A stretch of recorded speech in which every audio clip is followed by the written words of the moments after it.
Delegation. I never met anybody who is good at delegation, and there is a reason for it. In this video, I will tell you why nobody is good at delegation and what to do about it. I am Irina, a coach, speaker, and consultant who help professionals become possibility thinkers using the power of options. I believe you always have the option to become better at who you are and what you do. And in this case, you do have options to become better at delegation. So why nobody is good at this?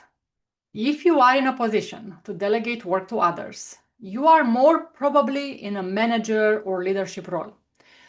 And you got there because you are good at what you do. So of course it's hard to delegate because you will do the task better and faster. There is not even a question about it. Of course you will.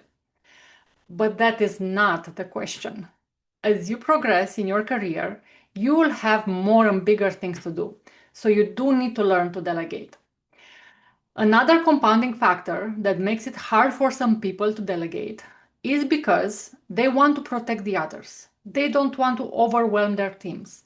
They want to be nice people. But I promise you, it will be a win-win if you decide to become better at delegation. You will have more time for bigger things, and your team will get to learn new things and grow. So how do you become better at delegation? Delegation has two steps. One is to give away the work, and the other step is what you do after you give away the work. From my experience, people might struggle with one or the other or both of the steps. Giving away the work, it's hard. It's hard to give it away because, as we can talk about it, you can do better, you can do faster, you might not want to overwhelm your team. The task for you, if you are in this position, is to practice with smaller tasks. That's all. Get into the habit of giving away work that is smaller, and once you learn the second step of delegation, I promise you, you'll be able to delegate more and bigger tasks.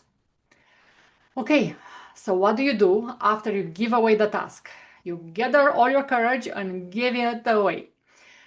So here in the second step is where all the magic happens.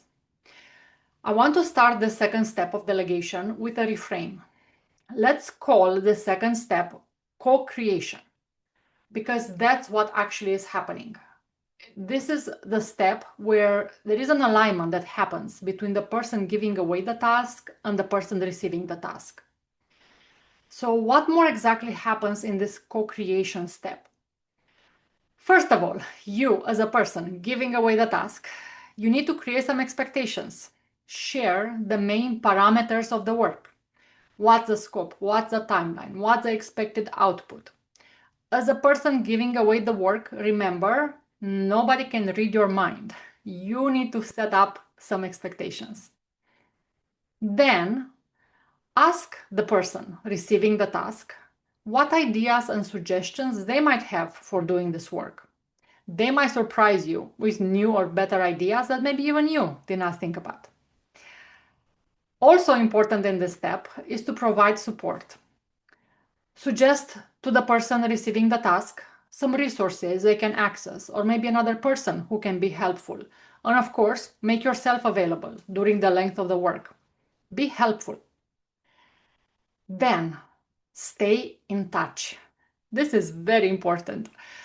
Agree on the follow-ups. Don't just wait for the deadline and then, surprise, things are not as you expected. Even if the person might say, I don't need touch points, I'm good, I got this, insist on a way to stay in touch. It does not need to be a meeting. It can be an email, it can be a tracker where you can access the progress. This is how you avoid surprises on both ends.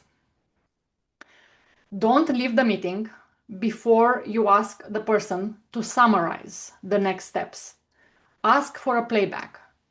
At least the first couple of steps, they should be able to tell you what are they going to do after they finish this meeting. Make sure you are on the same page and everybody heard the same things. Very important also as part of this co-creation step is to express confidence in the person receiving the task. Tell them that you know they are capable of doing a good job and you trust them with this work. And believe it when you say it. All this co-creating step does not need to take a lot of time. It can take 10-15 minutes for a regular task. And of course, it might take longer if it's a bigger project that you want to delegate. So here you have it. This is how you delegate better. You gather the courage to actually give away the task, starting with smaller tasks, and then spend a few minutes with the other person co-creating and aligning. If you do these two steps, you will become excellent at delegation and you will create so many win-win situations. So remember, you do have options on becoming better at delegation. There are no excuses.